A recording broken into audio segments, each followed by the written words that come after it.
പ്രിയമുള്ള വിദ്യാർത്ഥികളെ, എല്ലാവർക്കും പുതിയൊരു വീഡിയോയിലേക്ക് സ്വാഗതം. ഇത് നമ്മൾ 8ാം ക്ലാസ് അടിസ്ഥാന പാഠാവലി 2ാമത്തെ യൂണിറ്റിലെ പാഠഭാഗത്തിലെ ചില ചോദ്യങ്ങളും അവയുടെ മോഡൽ ഉത്തരങ്ങളുമാണ് വീഡിയോയിൽ സൂചിപ്പിക്കുന്നത്. നമുക്കതിൽ ആദ്യത്തെ പാഠഭാഗത്തിൽ ആയുരാരോഗ്യ സൗഖ്യം എന്നതിലെ ഈ വാചകങ്ങളിലെ എല്ലുമുറിയെ പണിതാൽ പല്ലുമുറിയെ തിന്നാം, അരവയറുണ്ടായാൽ ആരോഗ്യം, ആദി കൂടിയാൽ വ്യാധി, പയ്യെ തിന്നാൽ പനിയും തിന്നാം, നടുകൊയ്താൽ നടന്നു കൊയ്താൽ ഇരുന്നുണ്ണാം. ഇവിടെ മുകളിൽ കൊടുത്ത പഴഞ്ചൊല്ലുകളെ വ്യാഖ്യാനിച്ച് എഴുതാൻ വേണ്ടിയിട്ടുള്ളൊരു ചോദ്യമുണ്ട്. അതിൻ്റെ ഉത്തരം, ഒരു മോഡൽ ഉത്തരം നമുക്ക് എന്താണെന്ന് നോക്കാം. ഇത് നോക്കൂ, എല്ലുമുറിയെ പണിതാൽ പല്ലുമുറിയെ തിന്നാം എന്ന് പറഞ്ഞാൽ നന്നായി അധ്വാനിച്ചാൽ നന്നായി ആഹാരം കഴിക്കാമെന്നാണ് ഈ ചൊല്ലിൻ്റെ സാരം. അധ്വാനവും ആഹാരവും പരസ്പരം ബന്ധപ്പെട്ടാണ് ഇരിക്കുന്നത്. നാം കഴിക്കുന്ന ആഹാരത്തിലെ അധിക കലോറികൾ പുറന്തള്ളണമെങ്കിൽ നന്നായി അധ്വാനിക്കുക കൂടി വേണം. രണ്ടാമത്തേതാ, അരവയറുണ്ടായാൽ ആരോഗ്യം. അത്താഴം അരവയർ എന്നൊരു ചൊല്ലുണ്ട്. വിശപ്പിനാണ് ആഹാരം കഴിക്കേണ്ടത്. വയറ് നിറയെ കഴിക്കുന്നതിനേക്കാൾ ആരോഗ്യത്തിന് നല്ലത് ആവശ്യത്തിന് മാത്രം കഴിക്കുന്നതാണ്. അമിതമായ ആഹാരം കഴിക്കുന്നത് രോഗങ്ങൾക്ക് കാരണമാകുമെന്നാണ്. മൂന്നാമത്തെ, ആദി കൂടിയാൽ വ്യാധി. ആദി എന്നാൽ ഉത്കണ്ഠ, വ്യാധി എന്നാൽ രോഗം. മാനസികമായ പിരിമുറുക്കങ്ങൾക്ക് അസുഖങ്ങൾ കാരണമാകുമെന്നാണ് അർത്ഥം. കൂടുതൽ ആദി കൂടുതൽ അസുഖങ്ങൾ ക്ഷണിച്ചു വരുത്തും. മാനസിക സമ്മർദ്ദം ഇല്ലാതിരിക്കുന്നതാണ് രോഗങ്ങൾ അകറ്റി നിർത്താനുള്ളൊരു മാർഗം. പയ്യെ തിന്നാൽ പനിയും തിന്നാം. സാവധാനത്തിൽ ചെയ്താൽ ഏത് വിഷമമുള്ള കാര്യവും കൃത്യമായി ചെയ്തു തീർക്കാൻ കഴിയും. തിടുക്കപ്പെട്ട് ചെയ്താൽ നന്നായി ചെയ്യാൻ സാധിച്ചെന്ന് വരില്ല. ഭക്ഷണമായും ഈ ചൊല്ലിന് ബന്ധമുണ്ട്.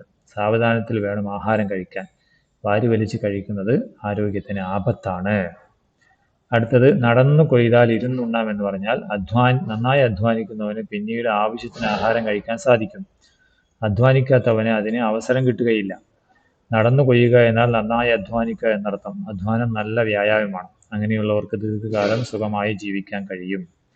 അതാണ് അതിൻ്റെ ആശയതലം. ഓക്കെ, അപ്പോൾ മക്കൾ ചാനലിൽ ആദ്യമാണെങ്കിൽ അർഷമിസ് സബ്സ്ക്രൈബ് ചെയ്യാൻ മറക്കാതിരിക്കുക. ഓക്കെ, നമുക്ക് ഓരോ ചോദ്യങ്ങളായി നോക്കാം അല്ലേ. ഒന്നാമത്തത് ചർച്ച ചെയ്യാം എന്നാണ്. ചർച്ച ചെയ്യാം. ഒരർത്ഥത്തിൽ പുല്ല് തിന്നാൻ പോലും വകയില്ല. എനിക്ക് വേണ്ടത് നല്ല നല്ല രോഗങ്ങളാണ്. പുല്ല് മാത്രം തിന്നു നടന്നാൽ ചത്തുപോകും. ഞാൻ പറഞ്ഞേക്കാം. ഈ വാക്യങ്ങൾ വിശകലനം ചെയ്ത് പാഠഭാഗത്ത് തെളിയുന്ന ജീവിതാവസ്ഥ ചർച്ച ചെയ്യുക. അല്ലേ, ഈ വാക്യങ്ങൾ വിശകലനം ചെയ്തിട്ട് ഈ പാഠഭാഗത്തുള്ള അതിൻ്റെ ജീവിതാവസ്ഥകൾ നിങ്ങൾ ചർച്ച ചെയ്യുക, അത് എഴുതുക എന്നുള്ളതാണ്. അപ്പോൾ നമുക്കതിൻ്റെ ഒരു ഉത്തര മാതൃക നോക്കാം. ആവശ്യത്തിന് ഭക്ഷണം കഴിക്കാനില്ലാത്ത ഒരുവന്റെ അവസ്ഥയാണ് ഒരർത്ഥത്തിൽ പുല്ല് തിന്നാൻ പോലും വകയില്ല എന്ന ഒന്നാമത്തെ വാക്യത്തിലുള്ളത്. ആവശ്യത്തിന് ആഹാരം കഴിക്കാനുള്ള സാമ്പത്തികസ്ഥിതി ഉണ്ടായിട്ടും തൻ്റെ സമ്പന്നരായ സുഹൃത്തുക്കൾക്ക് വന്ന പ്രഷർ, ഷുഗർ, ഹൃദ്രോഗം തുടങ്ങിയ രോഗങ്ങൾ വരാത്ത ഒരു ധനികന്റെ സങ്കടമാണ് രണ്ടാമത്തെ വാക്യം. ഏത് വാക്യം? ഈ വാക്യം അല്ലേ. ഇനിയോ, രോഗങ്ങൾ വരണം എന്നും വലിയ ആശുപത്രിയിൽ പോയി ചികിത്സിക്കണമെന്നും മരുന്നുകൾ കഴിച്ച് രോഗം മാറി ദീർഘകാലം ജീവിക്കണമെന്നുമാണ് അയാൾ ആഗ്രഹിക്കുന്നത്. നല്ല ആരോഗ്യത്തോടെ ജീവിക്കാൻ നല്ല ആഹാരം ആവശ്യത്തിന് കഴിക്കണമെന്നാണ് മൂന്നാമത്തെ വാക്യത്തിൻ്റെ സാരം. ദരിദ്രരായ ആളുകൾ ഒരു നേരത്തെ ആഹാരം കഴിക്കാൻ വകയില്ലാതെ ആരോഗ്യമില്ലാത്തവരായി മാറുന്ന സാഹചര്യം സമൂഹത്തിലുണ്ട്. പോഷകാഹാരക്കുറവ് മൂലം ഓരോ ആരോഗ്യ പ്രശ്നങ്ങൾ അവർ അഭിമുഖീകരിക്കുന്നു. ആവശ്യത്തിന് ഭക്ഷണം കഴിക്കുകയും രോഗങ്ങളെ സ്റ്റാറ്റസിൻ്റെ അടയാളമായി പൊങ്ങച്ചം പറയുകയും ചെയ്യുന്ന മറ്റൊരു കൂട്ടരും സമൂഹത്തിലുണ്ട്. ഡോക്ടറെ കാണാനെത്തുന്ന ധനവാനായ രോഗി അത്തരക്കാരുടെ പ്രതീകമാണ്. ആരോഗ്യമുള്ള ജീവിതത്തിന് ആരോഗ്യകരമായ ഭക്ഷണമാണ് പ്രധാനം, അല്ലേ? അല്ലാതെ സ്റ്റാറ്റസ് അല്ല പ്രധാനം. അടുത്തത്, തത്സമയ ചിരിയരങ്ങ്. കഥയിലെ ഡോക്ടർ, ദരിദ്രനായ രോഗി, സമ്പന്നൻ എന്നിവരുടെ സ്വഭാവ സവിശേഷതകൾ മനസ്സിലാക്കിയില്ലേ? ഈ കഥാപാത്രങ്ങളെ നിങ്ങളാണ് അവതരിപ്പിക്കുന്നതെങ്കിൽ എന്തെല്ലാം തമാശകൾ പറയും? സ്ക്രിപ്റ്റ് തയ്യാറാക്കി ഒരു തത്സമയ ചിരിയരങ്ങ്, സ്റ്റാൻഡപ്പ് കോമഡി സംഘടിപ്പിക്കുക.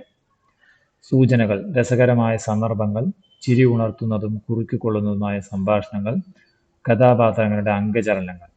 ക്ലാസ്സിൽ വികസിപ്പിച്ച സൂചകങ്ങളുടെ സഹായത്തോടെ അവതരണം വിലയിരുത്തണം. എങ്ങനെ? ഇതൊരു തത്സമയ സ്റ്റാൻഡപ്പ് കോമഡി നടത്താൻ വേണ്ടി നിങ്ങളുടെ ഒരു പ്രവർത്തനമായിട്ടാണ്. നമുക്കൊരു മോഡൽ സ്റ്റാൻഡപ്പ് കോമഡിയുടെ സ്ക്രിപ്റ്റ് വേണമെങ്കിൽ നിങ്ങൾക്ക് ഇവിടെ കാണിച്ചു തരാം. മരുന്ന് അത് തയ്യാറാക്കിയത് പ്രശസ്ത നാടകകൃത്ത് സുലൈമാൻ കക്കോടി തയ്യാറാക്കിയതാണ്. ബ്രാക്കറ്റിൽ കൊടുക്കുന്ന ഭാഗങ്ങൾ നരേഷനും അഭിനയത്തിനും എടുക്കാം. അപ്പോൾ അഭിനേതാവ് പറയാം. അപ്പോൾ എങ്ങനെ തുടങ്ങല്ലേ? ഒരു ക്ലിനിക്കിൽ നടക്കാൻ പോകുന്ന ചെറിയൊരു സംഭവം. ഇവിടെ ഞങ്ങൾ ഇവിടെ നിങ്ങൾ കാണാൻ പോകുന്നത്. ഡോക്ടറുടെ അടുത്ത് 2 രോഗികൾ എത്തുന്നു. വിചിത്ര സ്വഭാവക്കാരായ 2 പേർ. സംഗതി നമ്മുടെ പുനത്തിൽ കുഞ്ഞുദ്ദയുടെ മരുന്ന് എന്ന നോവലിലെ ഒരു സന്ദർഭമാണ് കേട്ടോ. അതാ വരുന്നു ആദ്യത്തെ രോഗി. രോഗിയായി ഇത് ചെയ്യേണ്ട കാര്യമല്ല, ഇത് അഭിനയിക്കേണ്ടതാണ്. രോഗിയെ അഭിനയിക്കുന്നു. ക്ഷീണിച്ച അവശനാണ്, നിർത്താതെ ചുമയ്ക്കുന്നു. പറയുന്ന വാക്കുകളെല്ലാം ചുമ മൂലം മുറിഞ്ഞാണ് വരുന്നത്. ഡോക്ടർ ചുമ, അതായത് ചുമ വരുമെന്ന്. ഡോക്ടർ ചുമ. ഡോക്ടറായി മാറി അഭിനയിക്കുന്നു. അത് കഴിഞ്ഞ് പിന്നെ ഡോക്ടർ സ്റ്റാൻഡപ്പ് കോമഡി, നമ്മുടെ മോണോ ആക്ട് ചെയ്യുന്ന പോലെയാണ് അല്ലേ. ഇപ്പോൾ ഡോക്ടർ പറയൂ എന്തൊക്കെയുണ്ട്. രോഗി എല്ലാം ഉണ്ട് ഡോക്ടറെ. ക്ഷീണം, തലകറക്കം, വയ്യ, കൈ തലയ്ക്ക് ചുറ്റി കറക്കി തലകറക്കം കാണിച്ചു കൊടുക്കുന്നു അല്ലേ. അപ്പോൾ ക്ഷീണമാണ് മെയിൻ പ്രശ്നം. ഡോക്ടർ ചോദിച്ചു. രോഗി പറഞ്ഞു വെറും ക്ഷീണമല്ല, കല ചുമക്കണം, കലശലായ ക്ഷീണം. കലശൽ വേണ്ട, ക്ഷീണം നോക്കട്ടെ. അങ്ങനെ ഡോക്ടർ ഇതൊക്കെ പരിശോധിക്കുന്നു. ഡോക്ടർ ചോദിക്കുകയാണ് എന്താണ് പതിവായി എന്തൊക്കെയാണ് കഴിക്കാറ്. രോഗി പറയും അങ്ങനെയൊന്നുമില്ല. ഇല്ലേ, മുട്ട, പാൽ, മുട്ട, മത്സ്യം, മാംസം. രോഗി ഇല്ലെന്ന്. ആംഗ്യം. സസ്യബുക്കാണോ? അപ്പോൾ ക്യാരറ്റ്, ബീട്രൂട്ട്, ക്യാബേജ്, കോളിഫ്ലവർ. അപ്പോൾ ഇല്ല, ഫ്രൂട്ട്സ്, ആപ്പിൾ, മുന്തിരി, മുസമ്പി. അതൊക്കെ കണ്ട കാലം മറന്നു. ഉണ്ടോ? ഇതിങ്ങനെ ധാരാളം ഉണ്ട്. ഞാനിതിങ്ങനെ ഓടിച്ച് നിങ്ങൾക്ക് കാണിച്ചു തരാം. നിങ്ങളത് എഴുതിയാൽ മതി. ഞാൻ മുഴുവൻ വായിച്ചാൽ നമ്മുടെ വീഡിയോ വല്ലാതെ ലെങ്തി ആയി പോയില്ലേ.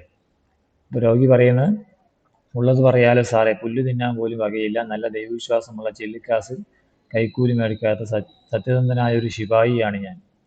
ഷുഗറില്ല, പ്രഷറില്ല. നിങ്ങളെൻ്റെ ഫ്രണ്ടല്ലേ, എങ്കിലും ഏതെങ്കിലും ഒരു രോഗം തരൂ ഡോക്ടർ. അതാ കുഴപ്പം. ലാൽ ചിരിച്ചുകൊണ്ട്. അതിന് പ്രൈവറ്റ് ആശുപത്രി അല്ല, എന്നെ ഉടനെ പരിശോധിക്കണം. എന്തെങ്കിലും കാണും. എൻ്റെ വൈഫ് വനിതാ ക്ലബ്ബിൽ മെമ്പറാണ്, അറിയാലോ. അവളാകെ ടെൻഷനില്ല. എനിക്ക് പ്രഷറും ഷുഗർ ഇല്ല എന്ന് അവരുടെ ഫ്രണ്ട്സൊക്കെ പറഞ്ഞു. ബിപിയും ഡയബറ്റീസ് ഇല്ലാത്ത ഒരു പണക്കാരന് സൊസൈറ്റിയിൽ എന്ത് മാന്യതയാണുള്ളത്? ഒന്നുമില്ല. എന്നെ വേഗം പരിശോധിക്കൂ, എന്തെങ്കിലും ഒന്ന് കണ്ടുപിടിക്കൂ. അതായത് രോഗം വരണമെന്ന് ആഗ്രഹിക്കുന്ന ആളുകൾ, അങ്ങനെ ഒരു അവസ്ഥയാണ് അല്ലേ. രോഗി വലിയൊരു കുടുംബം, അച്ഛൻ, അമ്മ, ഭാര്യ, 5 മക്കൾ. അവരെ പോറ്റാൻ തന്നെ ശമ്പളം തികയണില്ല.